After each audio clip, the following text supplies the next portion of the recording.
જય માતાજી ને જય શ્રી કૃષ્ણ બધાને સ્વાગત છે તમારું મારી આ ચેનલ ફૂડ આઈડિયાઝમાં। તો જોઈને ખ્યાલ આવી જ ગયો હશે કે આજે મેં બનાવ્યા છે ખાખરા, એ પણ હેલ્ધી રીતે ઘઉંના લોટમાંથી। તો અવાજ સાંભળીને તમને ખ્યાલ આવી જ ગયો હશે કેટલા ક્રિસ્પી બન્યા છે। બાળકો 2-3 દિવસથી સૂકવેલી મેથીને જોતા હતા ને તેને જોઈને હું આખું વર્ષ દરમિયાન આ રીતે બનાવું છું મેથીના ખાખરા, અને ઘણા વર્ષોથી બનાવું છું અને એકલા ઘઉંના લોટમાંથી બનાવું છું હેલ્ધી એવા।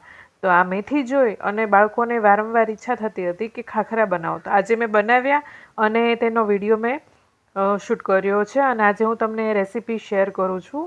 તો જો મેં અહીં 2 વાટકા ઘઉંના લોટ લીધો છે, ઝીણો રોટલી જેમાંથી આપણે બનાવીએ છીએ તે જ લોટ મેં અહીં વાપર્યો છે। 100 ગ્રામ લોટની આ વાટકી છે અને તે મેં 2 વાટકી લીધી છે। સાથે 2 ચમચી જેટલી મેથી, સુકવણીવાળી મેથી ખાસ વાપરવી, તેમાં મોઇશ્ચરાઇઝ ન હોય અને લાંબો સમય સુધી તમારા ખાખરા છે તો તમે સ્ટોર કરી શકો।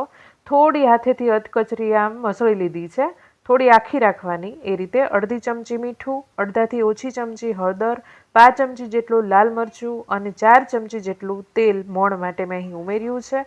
ને જે વાટકીથી લોટ ઉમેર્યો છે 2 વાટકી, એ જ વાટકીના માપથી મેં અહીં 1 વાટકી ભરી અને પાણી ઉમેર્યું છે। હવે ધીમે ધીમે પાણી ઉમેરતા આપણે લોટને મસળી અને જે રીતે રોટલીનો લોટ તૈયાર કરીએ છીએ, તમને જે રીતે વણવો ફાવે તેવો લોટ આપણે અહીં બાંધવાનો છે। બહુ કડક પણ નહીં અને સાવ ઢીલો પણ નહીં। તમને વણવામાં જ્યારે આપણે ખાખરો વણતા હોય ત્યારે ચપટી ન આવવી જોઈએ, તેમજ તે એકદમ પાતળો વણી શકીએ એ રીતે તમારે લોટ છે તે બાંધવાનો। અહીં પૂરી વાટકી પાણી મેં ઉમેરી દીધું છે। જો તમારે અહીંયા થોડો જાડો લોટ હોય અથવા તો તમે બહારથી બજારમાંથી લાવો એ હોય તો કદાચ 1-2 ચમચી ઓછું વધારે પાણી થાય, તો એ રીતે તમારે બેલેન્સ કરી લેવું। મારે અહીં ઘરની ઘંટીનો દળાવેલો લોટ છે એટલે ઘરે જ દળું છું, તો આ એકદમ ઝીણો મેંદા જેવો જ લોટ છે અને સાથે 1 ચમચી જેટલું ઉપરથી મોણ ઉમેરી અને થોડો કૂણવી લેશું। બહુ સારી રીતે કૂણવવાનો, જે રીતે આપણે રોટલી બનાવતા હોય ત્યારે લોટને જે રીતે કૂણવીએ છીએ તે જ રીતે આપણે ખાખરાના લોટને પણ સારી રીતે મસળી અને એકદમ સ્મૂથ કરી દેવાનો। હવે ઢાંકણ ઢાંકી 15થી 20 મિનિટ સુધી તેને આપણે કૂણ આવવા માટે રાખી દેશું। અને અહીં મેં ઘી લીધું છે ચોપડવા માટે, બિલકુલ ઓપ્શનલ છે, તમને જો પસંદ હોય તો તમે ઉપરથી ચોપડી શકો, નહીંતર સ્કીપ કરી શકો। તો અહીં 15 મિનિટ જેવું થઈ ગયું છે અને લોટ સારી રીતે કૂણવાઈ ગયો છે, તમે જોઈ શકો છો। જો ચીકણો લાગે તો ઉપરથી થોડું તેલવાળો હાથ કરી આ રીતે ફરી વખત તેને મસળી લેવાનો। હવે તેમાંથી એક સરખા પૂરી કરતાં થોડા મોટા હોય એવા લુવા આપણે કરી લેવાના। તમારે અહીં કઈ સાઈઝનો ખાખરો કરવો છે એ પ્રમાણે લુવા કરવાના। જો રોટલીના સાઈઝના તમારે ખાખરા બનાવવા હોય તો પૂરી કરતાં થોડું મોટું આ રીતે લુવો લેવાનો અને એકદમ બને ત્યાં સુધી પાતળો વણવાનો। જેટલો પાતળો વણી શકો એટલો વણશો ને તો તમારા ખાખરા એકદમ સરસ બનશે। અને તેને શેકવાની પણ એક ટ્રીક હોય છે અને તેને કિનારેથી છે એ જાડી રહી જતી હોય છે એની પણ એક ટ્રીક હોય છે। તો મારે લગભગ એવું થતું હોય કે હું રોટલી બનાવું ને ત્યારે કિનાર જાડી રહેતી હોય, ઘણાને વચ્ચેનો પાર્ટ છે એ જાડો રહેતો હોય। તો તમારે એક સરખો ખાખરો વણો ને તો તમારે ખાખરો જ્યારે ચેડવો ને ત્યારે એક સરખો ચડશે અને કિનાર છે તે ક્રિસ્પી બનશે। જો તમારે પોચી રહેતી હોય કિનાર તો તમારે એ મિસ્ટેક નહીં થાય આ રીતે તમે વણશો તો।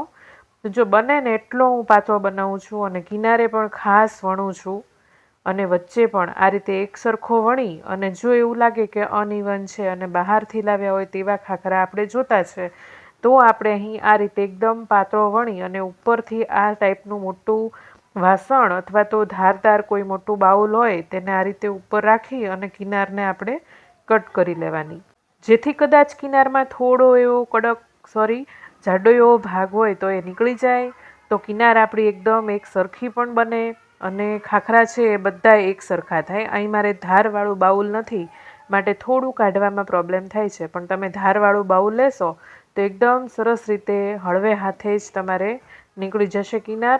તો આ રીતે મેં કિનારેથી લોટ છે અલગ કરી લીધો છે અને લોટ પણ વેસ્ટ નહીં જાય, આપણે બીજા લુવાની અંદર તેને ઉમેરી દઈશું। તો જો આ રીતે મારે એક ખાખરો વણાઈ અને તૈયાર છે। 2 થી 3 વખત લોટ લેવો પડે તો લેવાનો, પરંતુ આ રીતે ટ્રાન્સપરન્ટ એકદમ થાય એવો ખાખરો આપણે પાતળો વણવાનો। તો અહીં હું આ રીતે બધા જ ખાખરા વણી લઉં છું અને તેની કિનાર છે એ અલગ કરી લઉં છું અને તે બીજા લુવાની અંદર હું ભેળવી દઉં છું. તો આ રીતે બધી જ કિનાર કાઢી અને બીજા લુવાની અંદર ભેળવતી જાઉં છું. તો અહીં જો આ રીતે મેં બધા જ ખાખરા વણી અને તૈયાર કરી લીધા છે. મારે કોઈ હેલ્પમાં નથી, માટે હું એકસાથે ખાખરા વણી અને પછી જ હું ચેડવતી હોઉં છું. તમારે જો કોઈ હેલ્પમાં હોય તો તમે આરામથી એક બે વણી અને તમે ચેડવી શકો. એ રીતે તમારે કરી શકો. અહીં કોઈ પણ ડટ્ટાના ઉપયોગ વગર પણ તમે ખાખરાને શેકી શકો. એ રીતે મેં ખાખરા બનાવ્યા છે. તો અહીં મેં જાડી લોઢી લીધી છે રોટલીની. તમે કોઈ પણ લોઢીનો ઉપયોગ કરી શકો. અને નોનસ્ટિકમાં એવું થશે કે સપાટ હોય છે તો ખાખરાનો શેપ નથી આવતો. તો ખાસ આ રીતે લોખંડની આવે ઊંડી એવી તમારે વાપરવી. તો એકદમ ગોળ શેપમાં તમારે ઊંડા થાય એવા ખાખરા તમારે બનશે. બંને બાજુ દાજ ન પડે એ રીતે આપણે શેકવાનો છે ખાખરો. તો મેં જો થોડો લોટ લગાવી દીધો તો જેથી ખાખરો છે તે ચોંટી ન જાય. અને એકદમ ધીમા ગેસે ધીમે ધીમે શેકવાનું. બહુ પેશન્ટનું કામ છે, પણ એકદમ ક્રિસ્પી અને બજારમાંથી લાવ્યા હોય એવા જ ખાખરા બનશે. તમે આ રીતે બનાવશો ને તો એકદમ પાતળા પાતળા વણવાના. ધીમા ગેસે તેને આ રીતે દબાવીને કાપડની મદદથી જ કરું છું.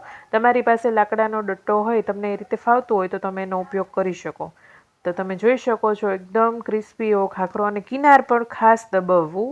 વચ્ચેની સાઈડ તમે ના દબાવતા. તમે ખાખરો દબાવો ત્યારે એકદમ કિનારેથી જ દબાવો. અને આ રીતે એકદમ ઊંડો એવો ખાખરો આપણો બની ટ્રાન્સપરન્ટ ને એકદમ પાતળો તમે જોઈ શકો છો.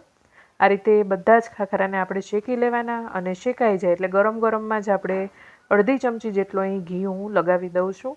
આ ઘી જ્યારે અત્યારે ઠંડી ચાલુ છે તો ઘી ખાખરાની અંદર જ્યારે જામી જાય પછી બીજા દિવસે એને ખાવાની ખૂબ જ મજા આવે. તમને ન પસંદ હોય તો તમે ઘીને સ્કીપ કરી શકો. તો આમ નામ પણ તમે ખાઈ શકો. તો એકદમ ટેસ્ટી, એકદમ પાતળા અને હેલ્ધી ઘઉંના લોટના ખાખરા બનીને તૈયાર છે.